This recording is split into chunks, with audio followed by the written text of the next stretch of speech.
ஒரு சொட்டு கூட ரத்தம் எதுவுமே வராம மனிதனை கொல்லக்கூடிய ஒரு பெரிய ஆயுதம் என்ன தெரியுமா? நாக்குங்க.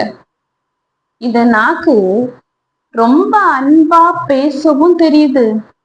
அன்பா பேசி உங்களை அரவணைக்கும் தெரிந்த அந்த நாக்குக்கு தான் அதே மனிதனை பிடிக்கலன்னா என்னன்னாலும் பேசலாம் அப்படின்னு சொல்லிட்டு வார்த்தைகளை கொட்டி, மனசை காயப்படுத்துற மாதிரி வார்த்தைகளை கொட்டி அத ரத்தம் வராம கொல்லவும் செய்யுது.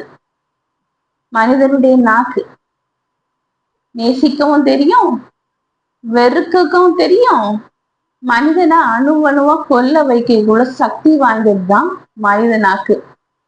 ஒருத்தங்க கிட்ட பேசணும்னா அவங்க மனசை காயப்படுத்தும்படியா பேசாம ஆறுதலா பேசும்போது அதே நாக்கு ரொம்ப ரொம்ப ஆறுதலையும் கொடுக்குது.